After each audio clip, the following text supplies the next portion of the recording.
유광수 목사님 조기 메시지에 보면 이런 예화를 자주 들었습니다. 시장에서 옷가게를 하고 있는 젊은 집사님인데 장사를 참 잘해요. 이분이 시장에서 장사가 되지 않아 가지고 점포세로 나와 있는 그 가게도 이분이 인수하고 난 뒤면은 금방 그 가게가 살아나고 손님들이 많이 모이는 거예요. 이 비결이 뭔가를 자세히 좀 만나보면서 방법이 간단해요. 이 집사님을 만났다 하면 사람들이 살아나는 거예요.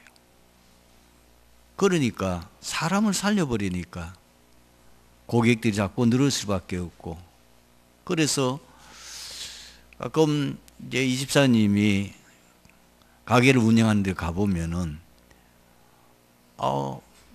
거기 오는 고객들이 모여가지고 이 집사님 간증 듣느라고 완전히 부흥회를 하는 것 같이 사람들이 그렇게 많이 모이고, 또 사람들이 어려운 일이 있으면은 이 집사님 찾아와서 상담을 하는 거예요. 그러면은 또 답을 주고.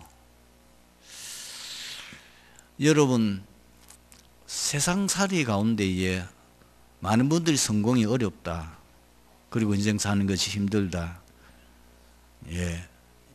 언론 보면은 그 말이 맞아요. 그러나 왜 그러면은 세상이 이렇게 어려울까 생각해 보면, 모든 사람들이 자기가 성공하려고 그러잖아요. 남이야 죽든지 말든지 나만 잘 되면 된다. 어떻게 하든지 어떤 수단 방법을 통하든지 내가 성공해야 된다, 내가 잘 돼야 된다, 이 생각을 가지고 있으니까 어려울 수밖에 없는 거죠. 만약에 여러분들이 오늘 시간부터 요 생각만 하면 돼요. 내가 어떻게 하면 사람을 살리지? 내가 어떻게 하면 우리 가정 살릴 수 있겠느냐? 고민해 보세요. 어떻게 하면 내가 내 직장을 살릴 수 있겠는가? 고민해 보시면 돼요. 어떻게 하면 내 교회를 살릴 수 있지? 어떻게 하면 내가 맡은 구역을 살릴 수 있겠느냐? 내가 지금 하고 있는 다락방, 내가 하고 있는 이 사역, 어떻게 하면 살릴 수 있겠는가? 고민을 해보시면 돼요. 틀림없이 우리는 하나님의 자녀이기 때문에 하나님께서 우리의 기도에 응답하시고, 또 여러분이 다 살리겠다는 마음 자세를 가지고 있으면 하나님이 말씀을 주실 것이고, 또 은혜를 주셔서 여러분의 말씀을 듣거나 여러분을 만난 사람들이 여러분들이 전달하는 그 메시지나 대화를 통해서 그분들이 힘을 얻고 살아나게 될 것입니다. 성경의 대표적인 인물이 요셉입니다. 요셉은 만난 사람마다 다 살리잖아요. 비록 노예로 보디발의 집에 갔는데 요셉이 보디발의 집에 들어가서 생활하고부터는 그 집이 살아나는 거예요. 상상을 초월할 정도로 그 집에 역사가 일어나잖아요. 창세기 39장에 보니까 나와 있죠. 여호와께서 요셉과 함께 하심으로 형통한 자가 되어. 어디까지 역사 일어났느냐 하면은 그 보디발의 집에 있는 밭의 채소까지도 복을 받게 됩니다. 감옥에 갔는데 또 거기에서 술 맡은 간원장을 살려버립니다. 그것이 요셉이 결정적으로 왕 앞에 나갈 수 있는 계기가 되는 거예요. 왕을 만났는데 왕을 살려버렸어요. 왕이 지금 굉장히 어려운 고민과 갈등 속에 있습니다. 꿈을 꿨는데 도무지 그 꿈을 해몽한 사람이 없어요. 그 왕 주위에는 그 지역에 최고 가는 전문의들이 다 모이고, 특히 꿈 해몽하고 또 징조 뭐 이런 일들을 전적으로 담당하고 있는 이 역술인들, 뭐 무속인들, 뭐 꿈 해몽가들, 뭐 점성술가들, 뭐 할 것 없이 뭐 그 주위에는 최고하는 사람들이 다 모였는데도 왕의 꾼 꿈을 아무도 해몽을 못하는 거예요. 그때에 이 술 맡은 관원장이 2년 전에 자기가 감옥에 있을 때에 자기 꿈을 간단히 해결해주고 해몽해주고 그대로 되어지게 한 히브리 청년 요셉을 생각나게 하는 거예요. 그 요셉을 왕에게 추천했더니 당장에 데려오라는 거예요. 뭐 그 자리에서 요셉이 왕의 꿈을 해몽하고 그리고 앞으로 이 꿈을 통해서 이 애굽 땅에 들어닥칠 그 엄청난 재앙을 어떻게 막을 것인지 방책까지도 다 일러줘요. 그러니까 그 왕이 너무 감동을 받아가지고 이 일을 감당할 만한 적임자는 너에게 누가 있겠느냐. 그 자리에서 총리로 임명하게 됩니다. 나중에 자기를 노예로 팔아버린 형님들을 만나게 돼요.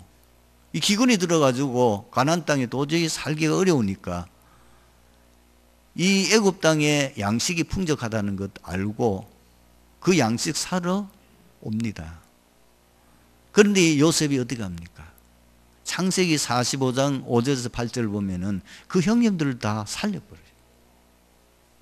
형님들을 위로하고 형님들이 지금 완전히 지금 자기 앞에 있는 그 요셉의 애국에 팔아버린 동생이라는 것을 알았을 때 사색이 되지 않겠어요. 야, 우리 이제 다 죽었구나.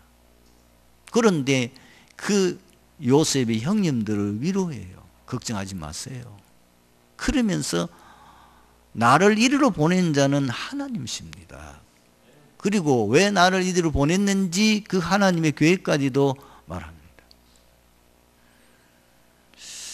여러분, 이게 복음의 사람이 아니겠습니까? 지금부터라도 우리의 모든 생각이나 삶의 방향을 바꾸셔야 돼요. 나는 이제는 나를 만나는 모든 사람을 내가 살린다. 나를 만난 사람들을 나를 통해서 구원받게 하고 그 나를 통해서 살아날 수 있도록 한다. 그러려고 하면은 먼저 인간을 이해해야 됩니다. 모든 인간은 근본 문제, 원죄에 빠져 있습니다. 그리고 모든 사람들은 창세기 3장 오직 나 중심, 내 성공, 그리고 내 어떤 중심으로 살아가고 있고요. 모든 사람들은 창세기 6장 물질적이고 세상적인 것밖에 관심이 없습니다. 그리고 바벨 답을 쌓듯이 자기 인생 성공만 달려갑니다. 그리고 이 세상 모든 문화는 흑암, 사단, 귀신 문화입니다. 거기에 빠져 있습니다. 거기에다가 이미 불신자 8가지 상태, 그 운명 속에 잡혀 있습니다. 이런 인간의 참 모습을 보게 됩니다. 그러니까 사람에게 어려움 올 수밖에 없고 문제 올 수밖에 없는 거잖아요. 거기다 인간은 너무 연약합니다. 이 세상에 우리의 믿음의 대상이 될 사람은 한 명도 없습니다. 왜 우리가 자꾸 사람 관계에서 문제 생깁니까? 사람에 대한 오해입니다. 가정의 문제가 무엇이죠? 부부간의 문제가 뭐지요? 그거예요. 이 사람은 내가 도와줘야 될 사람이요. 이 사람은 내가 살려야 될 사람이라고 생각하는 게 아니고 내가 의지해야 될 사람으로 생각했던 거죠. 그런 기대를 가지고 결혼을 했는데 너무 아닌 거예요. 그러니까 그리고 어떤 경우는 너무 내 기대에 어긋나는 이상한 행동을 해버리니까 죽일 놈 살릴 놈 하잖아요. 아니, 남편이 바람을 피웠다. 그건 반죽이지요. 그럼 놔둘 리가 없지. 네? 그런 일, 그리고 이상한 도저히 내 기대했던 것과는 안 되는 거. 왜? 그 사람을 마치 하나님 것처럼 내 믿음의 대상으로 생각하니까 그 결과가 가져오는 거예요. 이 땅에 살고 있는 사람들은 다 내가 사랑해줘야 될, 내가 도와줘야 될 사람이고 보살펴줘야 될 사람이지 내가 믿고 의지할 사람은 없습니다. 인간은 아무리 해도요 결정적인 순간은 연약합니다. 아무것도 할 수 없어요. 그걸 여러분들이 처음부터 알고 있어야 됩니다. 그러니까 뭐예요? 절대 구원이 필요한 거예요. 모든 사람들은 다 구원받아야 돼. 안 그러면 그 저주 재앙에서 빠져나올 길이 없습니다. 그러면 우리가 어떤 사람이 너무 이상한 행동을 한다. 너무 참 말도 안 되는 짓을 하고 있다. 이해되죠? 뭐 당연하다 봐야 되는 거예요. 그거 정상이다 봐야 되는 거예요. 그럴 수밖에 없다. 그 상황을 보고 이해하고. 그래서 내가 어떻게 하면 이 사람을 살릴 수 있겠느냐? 어떻게 하면 이 사람을 거기에서 빠져나올 수 있게 도와줄 거냐? 그걸 생각하는 거지. 두 번째는 하나님에 대한 믿음입니다. 하나님에 대한 우리의 믿음이 확실해야 됩니다. 하나님은 창조주시요 전지전능하신 하나님이기 때문에 하나님은 못할 일이 없고 하나님은 하실 수 없는 일이 없어요. 거기에 대한 믿음을 가지십니다. 하나님은 불가능이 없어요. 그 믿음을 가지셔야만 진짜 사람을 놓고 기도할 수 있습니다. 너무 이상한 사람입니다. 너무 무너진 사람입니다. 도저히 사람으로서는 할 수 없지만은 하나님이 역사하시면 된다. 그 믿음을 가지세요. 그래야만 그 사람을 기도할 수 있고 그 사람을 살릴 수가 있는 거죠. 근데 어느 날 보면은 도저히 불가능한 사람도 사실 기도하고 계속해서 말씀을 도와줬는데 상상을 초월할 만큼 사람이 완전히 달라지는 경우가 있습니다. 하나님 어떤 분이냐? 무한한 사랑의 하나님이에요. 은혜의 하나님이에요. 자비의 하나님이세요. 그리고 그 하나님은 공의의 하나님이기도 합니다. 그리고 구원 부분에 대해서는 하나님의 절대 주권에 달려있다는 걸 인정하셔야 되고 그거를 실제로 믿으셔야 됩니다. 모든 사람들이 다 예수 믿고 구원받느냐? 아닙니다. 구원받을 사람이 따로 있고 그리고 구원받지 못할 사람도 또 하나님 따로 있습니다. 그렇기 때문에 우리가 복음 현장에서 복음 전하다가 상대방이 복음을 받지 않는다고 혹은 그 사람이 복음을 받고 난 뒤에 또 이 사람이 무너진다고 너무 그렇게 낙심할 필요 없습니다. 왜? 구원받고 안 받고는 우리 손에 달린 게 아닙니다. 여러분이 막 열심히 했고 여러분이 공을 들였고 정성을 쏟았고 최선을 다했기 때문에 그 사람이 구원받는 게 아닙니다. 처음부터 구원받을 자는 하나님이 정해 놓으셨어요. 그러니까 그거는 우리 마음대로 할 수 없는 거예요. 단지 우리가 바라는 건 뭐냐? 현장에서 하나님이 영생 주시기로 작정된 자가 누구냐? 이 사람이 과연 맞느냐 하는 그걸 찾는 것뿐이에요. 아니면은 도와주면 되죠. 다른 거로 잘 되도록 도와주면 돼요. 그걸 우리가 마음대로 할 수 있는 부분이 아니죠. 그러면서 모든 신자에게는 하나님의 절대 계획이 있어요. 그게 뭐죠? 우리를 통해서 세상을 구원하는 겁니다. 하나님이 그 중심으로 우리를 절대 인도해요.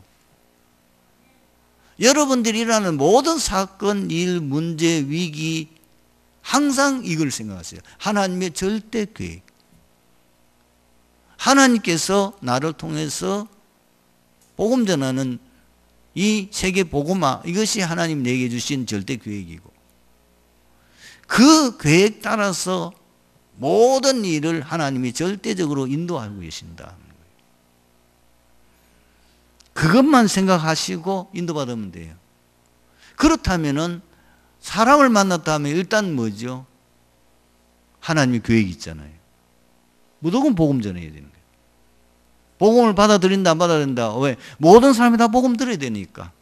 그 사람 믿고 안 믿고는 하나님의 절대 주권 속에 있는데 우리가 복음 전할 수 있는 기회가 주어졌는데 우리가 그 사람이 복음을 전하지 않고 다른 걸 하면 안 되죠. 모든 문제가 오는 것 같지만은 그 위기가 요셉의 생애를 보면은 요셉이 위기의 연속이요. 그리고 말도 안 되는 어려움의 연속인 것 같지만은 그것이 하나님께서 요셉을 통해서 세계 복음화하는 최선의 방법이지 않습니까? 나이 30세에 그 대강대국에 그것도 이방인이 총리가 될 수 있겠습니까? 불가능한 거죠. 그런데 하나님께서는 계속 어려움으로 몰아갔어요. 계속 말도 안 되는 길로 인도하셨는데 나중에 보니까 그것이 요셉의 17살을 꿨던 그 꿈을 이루는 하나님의 최선의 방법이었습니다. 그렇다면 나도 마찬가지겠죠. 우리가 구원받았고 하나님의 자녀가 됐고 하나님 우리를 통해서 하시고자 하는 것은 세계복음화입니다. 우리를 통하여 복음 듣지 못하는 사람들에게 일단 다 복음을 듣게 하는 것. 믿고 안 믿고 그 다음에 하나님 하시는 일이죠. 그 일을 하기 위해서 모든 만남과 사건과 일이 일어난다는 그 하나님의 절대 인도를 여러분들이 기억하셔야 돼요. 그리고 세상 살아가면서는요, 우리 눈에 보이지 않지만은 사단이 세상을 지배하고 있어요. 이 세상 임금은 사단이에요. 이 사단은 많은 졸개들을 가지고 전 세상을 장악하고 있고 우리 눈에 보이지 않는 영적 존재이기 때문에 지금도 24시간 활동하면서 그 사단이 하는 일은 인간을 멸망시키는 일만 합니다. 그것이 목적이에요. 그래서 어떤 경우에는 사람을 속이기 위해서 굉장한 찬란한 문화를 만들기도 합니다. 굉장히 화려하게 사람들이 미혹되고 현혹될 수밖에 없는 이 발전을 시키기도 하고 성공도 시켜요. 예수 안 믿고 우상 숭배하고 우상 종교 믿었는데도 뭐 대성하는 거예요. 세계적인 갑부가 되고요. 그럴 수 있어요. 세계적인 성공한 인물이 될 수가 있다니까요. 속으면 안 됩니다. 결국 그렇게 해서 온 세상을 흑암 문화, 흑암 세상을 만들어서 뭣도 모르고 현혹된 사람들이 거기에 빠져서 멸망하게 만드는 것이 사단의 전략이에요. 지금 이미 세상 강대국은 사단에게 다 점령됐습니다. 세계 가장 강대국인 미국은 이미 3단체가 다 장악했어요. 지금 유럽 모든 발전된 나라는 3단체. 그 3단체가 사단에게 완전히 도구 노릇하는 사람들이요. 지금 아주 가난하고 어려운 나라는 사단이 우상 종교를 통해서 다 장악하고 있어요. 제가 미얀마를 다녀왔는데 우리 성도님들이 많이 기도해 주시고 또 이렇게 해 주셔가지고 하나님 사역을 잘 하고 왔습니다. 가보니까 완전 우상종교 불교 국가예요. 일반 사람들은 거지같이 살고 있는데 그 대표적인 선교사님이 저를 미얀마 그 양곤 그 수도지요. 그걸 좀 이렇게 한번 시내 구경도 하고 소개한다고 갔는데 시내 제일 한복판에 뭐가 있냐면은 대표적인 절간이 있어요. 그 절은 우리 한국의 절하고 완전히 모양이 달라요. 양식이 달라. 너무너무 아름답고 이쁘게 꾸며놓고요. 그리고 이렇게 여러분 그림을 보셨는지 알겠으면 보면 베트남이라든지 이런 데 보면 앙코르 이런 데 보면 이게 그 절간 모습이 탑으로 이렇게 해서 아주 아름답게 이렇게 너무 아름답게 되어 있는데 그 탑이요 완전 순금으로 세워놨어요. 그러니까 그게 돈이 엄청나게, 그리고 거기다 절간을 완전히 금치를, 거기에다가 돈을 다 쏟아부어. 그 양곤, 제가 신학 강의하는 그거는 이제 말하자면 외곽지대에 있는데 우리 한국의 60년대 생각하면 돼요. 이 도로도 제대로 포장 안 되고요. 엉망이야.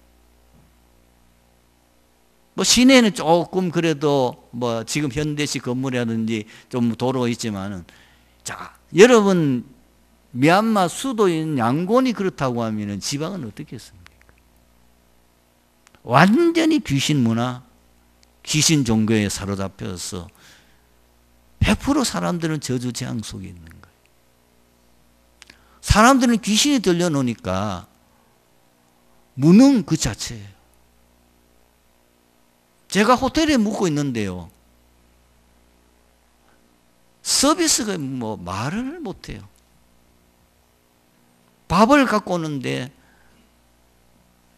이렇게 볶음밥처럼 해서 뭐 이렇게 찍어놓은 것 같아요. 그러고 계란 한 대 주고 물도 안 갖다 줘요. 그러고 뭐 반찬 하나, 장아찌, 고기 끝이라. 그냥 뭐 꼬다로운 볼줄 모르면 그냥 뚝 갖다 주고 가버려요. 그게 끝이야. 선교사님이 속 터져요. 왜냐하면 그 이제 선교사님 도와가지고 일하는 그 아이가 있는데, 도와주는 그 딸아이가 있는데, 시킨 대로만 안 돼요. 그래 일일이 다 시켜야 돼. 안 시키면 가만히 앉아 있어요. 완전히 사람이 머리가 가버렸어요. 그걸 보면서, 그래, 그러니까 발전될 수가 없죠. 한국 같으면은 어떻게 하든지 뭐 자기가 하는 일을 좀 잘 해보려고 머리도 쓰고 이렇게 뭐 여러 가지 묻기도 하고 이렇게 뭐 자기가 하잖아요. 이것이 대부분 동남아 지역에 있는 현상입니다.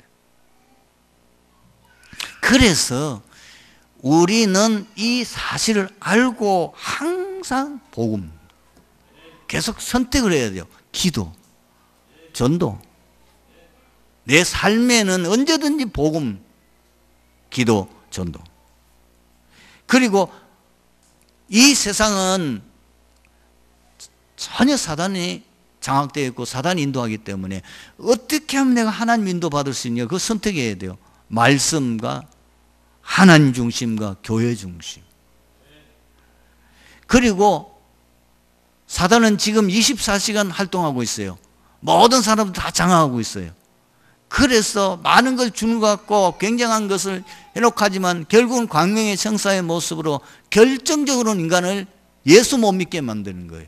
복음 모르듯 만드는 거예요. 이거 선진국이 하는 일이에요. 그리고 세상 모든 문화와 그리고 타락된 문화 속에 빠져서 살면서 딱 복음만 못 듣도록 막아버린단 말이에요. 후진국은 뭐예요? 우상 종교를 가지고, 귀신 섬기는 종교 가지고 다 장악해버렸다니까요. 이길 수 있는 방법은 우리가 24시 임마누엘 누리는 길입니다. 오늘 본문 보십시다. 속죄제는 이스라엘 백성 중 하나님께 범죄하는 한 자는 누구든지 반드시 드려야 될 의무제입니다. 그런데 죄진 자의 주의를 따라서 제물의 등급 및 제사의 규례를 달리 적용합니다. 그 이유는 장차 온 인류의 죄를 완전히 단번에 그리고 영원토록 대속하기 위한 제물로는 더 크고 값지며 완전한 제물이 요구된다는 사실을 계시하시기 위함입니다. 속죄제는 우리 죄인들을 위하여 대속 제물이 되시사 인간을 향한 하나님의 진노와 공의의 요구를 충족시키는 그리스도의 희생을 나타내준 것을 보여줍니다. 왜 우리에게 속죄제가 필요합니까? 인간의 모든 불행은 인간이 지은 범죄의 결과입니다. 성경이 밝히고 있는, 말씀하고 있는 인간은 어떻습니까? 로마서 3장 10절, 모든 사람이 죄를 범하였습니다. 의인은 없나니 하나도 없다. 23절에 모든 사람의 죄를 보면서 하나님 영광에 이를 수 없다. 사람의 의는 어떻냐? 더러운 녹과 같다. 그리고 호세아는 뭐라고 했냐면은 모든 인간이 지식이 없어 내 백성이 망하는도다. 그 말이 뭐냐? 하나님을 아는 지식이 없어서 망한다. 그리고 인간은 어떻게 되죠? 로마서 3장 23절 죄의 삭은 사망이요 멸망에 이르게 되는 거예요. 이것이 성경이 말하고 있는 인간입니다. 그리고 성경은 최초 인간의 범죄를 말씀하고 있습니다. 창세기 3장 1절에서 보니까 사단의 유혹을 받아서 하나님의 말씀에 불순종하는 죄를 짓고 하나님을 떠나게 됩니다. 창세기 3장 뒷부분에 보면은요, 아담이 하와가 범죄하고 난 이후에 그 지은 죄로 인한 죄책감과 수치감과 두려움과 공포 때문에 하나님을 떠나 무화과 나무 밑에 숨고 있어요. 그 결과 인간에게는 지옥 배경이고, 그리고 인간이 지은 그 죄로 인해서 저주와 재앙이 임하게 되고, 결국은 인간은 사단에게 장악되고 말았어요. 앞에는 인간의 자범죄, 그것이 두 번째는 뭐냐? 원죄. 세 번째는 뭐냐? 조상의 죄. 그 외에도 많은 죄를 이야기할 수 있지만은 이 세 가지 분류, 인간이 불행해지는 원인은 뭐냐? 인간이 지은 그 죄가 뭐냐면 가장 근본적인 원죄지요. 그 다음에는 자범죄죠. 그리고는 조상의 죄 때문에 인간은 불행해질 수밖에 없는 거예요. 어떤 분이 미국에서 공부해서 거기서 좋은 신랑 만나 결혼해가지고 편안하게 살고 있는데 어느 날 문제가 오기 시작했어요. 그 문제가 뭐냐? 자기 할머니, 자기 어머니가 겪는, 무속인들이 겪는 신기, 그 신기에 고통을 당하게 되는 거예요. 사실 이 부인은 할머니가 평생 무속인으로 살다가 어느 날 어려움 당해가지고 자살해버려요. 그런데 그 어머니가 또 무속인이 되어서 평생을 무속인으로 살아가다가 병이 들어서 지금 중풍병으로 있다가 죽었어요. 자기는 그것이 너무 창피하고 싫어가지고, 그래도 이 부인이 똑똑해요. 공부를 하니까 거기에 빠져나오려고 한국을 떠나서 미국까지 와서 유학을 했단 말이에요. 거기서 공부 잘하고 거기서 좋은 신랑 만나가지고 결혼했어요. 끝난 줄 알았어요. 어머니가 당해야 될 그 저주, 거기에서 자기가 빠져나온 줄 알았는 거예요. 그런데 어느 날 결혼해서 중년이 되는데 그 식기가 자기에게 오는 거예요. 방법이 없어요. 그러다가 이 사람이 복음 가진 자 만나서 복음을 들었어요. 자신의 문제가 뭔지를 알았어요. 원죄 문제와 조상의 죄 문제, 그리고 자범죄, 특히 자기가 지금 당하는 신기 문제는 조상의 죄. 여러분, 절대로 조상이 우상 숭배하고 귀신 섬긴 그거는요, 그대로 자녀에게 또 대물됩니다. 3, 4대까지만. 그래서 가문이 완전히 문 닫아버린다니까요. 그걸 이 부인이 알고 예수 영접하고 나니 그 문제 해결을 받았습니다. 이 땅에 살고 있는 사람은 누구나 죄와 저주에서 벗어날 수가 없어요. 그래서 여러분 신문, 이번에도 여러분 중직자 편지 나온 걸 한번 읽어보세요. 성공한 사람들이 왜 정신질환자 같은 범죄를 하느냐는 거예요. 그 얘기를 볼겠다. 아무도 몰라요. 미국 라스베가스에서 성공해서 그런 은퇴로 뭐 먹고 사는 거 걱정 없는 이 사람이 왜 그 높은 고층 아파트에서 기관총을 가지고 난사해서 사람을 죽이냐고. 저 스웨덴에 있는 어떤 부호, 그런데 여기자가 그 사람을 취재하기 갔는데 행방불명돼 있어요. 열흘 뒤에 나온데 여기자 목이 없는 시체로 발견됐어요. 나중에 밝혀졌는데 이 부호가 완전히 정신질환자예요. 여자들 잡아다가 고문하며 비참하게 죽는 그걸 다 비디오로 찍어놨어요. 왜 이런 일이 났느냐는 거예요. 돈이 없습니까? 성공을 못했습니까? 왜 이러냐느냐. 우리가 생각할 때는 너무 가난해서 범죄하고, 우리가 너무 어려워서 도둑질도 하고, 우리가 얼마나서 먹고 살려고 강도짓도 하고, 그렇게 생각하는데 아닙니다. 세상 것 다 가져도 인간은 행복할 수 없어요. 세상 것 다 가져도 인간은 불행할 수밖에 없는 원죄와 자범죄와 소상의 죄, 그 올무 속에 딱 묶여 있고 그 함정과 틀 속에 빠졌기 때문에 다 가져도 이 문제 해결 안 하면 인간은 영원히 거기서 빠져나올 수가 없는 거예요. 그래서 사람들은 어떻게 합니까? 이 불행의 근본 원인을 모르는 사람들이 인간의 노력으로 그걸 해결하려고 했지만 실패했어요. 많은 사람들이 종교를 해결하려고 했지만은 다른 예수를 구하는 천하 사랑과는 구원 얻을 만한 다른 이름을 우리에게 주신 일이 없어요. 그 귀신 생기면 마태복음 12장이니까 7귀신이 더 달라든다고 그랬어요. 선행 가지고 되겠습니까? 의인은 없나니 하나도 없다는데, 인간의 의인은 더러운 옷과 같다는데, 철학과 의학 가지고 해결, 그 초동학문 가지고 우리의 영적 문제를 해결할 수 있냐고 말이에요. 어떤 사람은 열심으로 노력함으로 해결하고 있는데, 니고데모 보세요.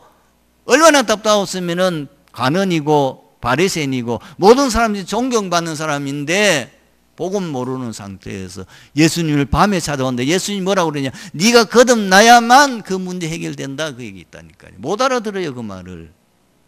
풍랑 만난, 지금 로마 가던 그 바울이 탔던 배 풍랑 만나는데 해결 방법이 없어요.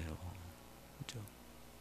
여러분 인생 풍랑 만났는데 종교 가지고 되겠습니까? 노력 가지고 되겠습니까? 선행 가지고 되겠습니까? 돈 많이 가지면 되겠습니까? 권력 있으면 되겠습니까? 해결 안 돼요. 그러니까 사람들이 이제는 어디 빠지냐, 위기에 빠지게 되는 해결책을, 어떤 사람은 이제 초능력이나 혹은 뭐 명상운동이나 신비주의, 그 다음에 이단, 심지어 뭐 미신, 굿 다 해보지만은 더 비참하게 됩니다. 그런데 하나님께서는 간단히 그 문제를 해결할 수 있는 주셨는데 대속, 그게 바로 그리스도잖아요. 창세기 3장 15절, 출애굽기 3장 18절, 이사야서 7장 24절, 마태복음 15장 16장 16절 다 그리스도. 그 그리스도께서 우리 죄를 대속함으로 이 문제 해결 받을 수 있다고 하는 이게 속죄제의 비밀이잖아요. 예수님께서 십자가에서 다 이루었다고 말씀하셨잖아요. 예수님이 이 땅에 오신 이유가 뭐냐? 내가 모든 인류의 죄를 대속하기 위함이라고 말씀하셨잖아요. 그 예수님을 어떻게 믿기만 하면, 그렇죠? 진실로 진실로 내가 너희에게는 내 말을 듣고 나 보내신 이를 믿는 자는 영생을 얻고 심판에 이르려니 사망에서 생명으로 옮겼느니라. 그 예수 믿으면 바로 하나님의 자녀가 되는 권세를 주게 되는 줄로 믿습니다. 오늘 말씀의 결론입니다. 신자가 항상 승리하는 길이 있습니다. 여러분 1번이 가장 중요합니다. 오직 그리스도로 인생 답내고 세계 복음화로 인생 결론 내야 됩니다. 중소도시의 남에 큰 선박을 가지고 있고, 그리고 그 지역에서는 제일 좋은 호텔 사장인데 대통령이 오셨으면 모실 수 있는 그 정도의 좋은 호텔을 가지고 있고, 그 많은 사업체를 가지고 있는 이 장로님, 교회에서 정말 헌신했고요. 심지어 이분이 총회에서도 많이 헌신했던 분인데 인생 말년에 가서 사업 없어지고 거기다가 중풍까지 들어서 완전히 반신부수된, 이 사람이 얼마나 비참하게 됐냐면은 자기 몸 이거 하나 누울 자리가 없어가지고요, 그 교회의 관리 집사님 뒷방에서 생을 마쳤어요. 이분이 장례식이 되니까 워낙 그 지역에 유명한 사람이다 보니까 얼마나 많은 조문객들이 몰려드는데 그 조문객들 가운데 불신자가 이런 얘기를 했어요. 이분은 장로님인데 말이에요. 그렇게 교회를 위해서 헌신하고 그렇게 이렇게 종교에서 헌신했는데 왜 이 사람이 마지막에 이렇게 되느냐. 뭐 아무도 답을 할 수가 없잖아요. 종교 생활. 불교 믿어도요 성공해요. 이상한 종교 믿어도요 잘 돼요. 많은 헌신해요. 복음 모르고 종교 생활하면 기독교인이라고 해서 예외가 아니라는 거예요. 그래서 오직 복음으로 인생 답내고, 그리고 세계 복음화로 인생 결론 내야 됩니다. 그리고 영적 서밋, 기능 서밋, 문학 서밋, 이게 참 성공의 길이고, 그리고 항상 우리가 성령 인도 받은 비밀이 있어야 됩니다. 절대 주권, 절대 계획, 절대 사명, 절대 인도를 믿는 삶, 최고의 영광되는 삶이 되어지기를 주님의 이름으로 축원합니다. 기도하겠습니다. 하나님 감사합니다. 오늘 주신 이 말씀 속에서 이 자리에 참석한 모든 성도들이 복음을 깨닫게 하시고 그 복음을 믿게 하시고 그 복음을 통해서 인생 모든 문제 해답을 얻으며 이제 남은 생에 오직 세계 복음화 위하여 인생 결론 내리고 그 일에 헌신할 수 있도록 날마다 우리를 성령으로 인도해 주시옵소서. 정말 모든 사람들에게 참 성공자의 길이 영적 서밋, 김서밋, 문화 서밋에 서 있는 요셉 같은 자리에 서는 길임을 알고 그 일에 증인이 되게 해 주시옵소서. 주 예수 그리스도의 이름으로 기도드립니다. 아멘.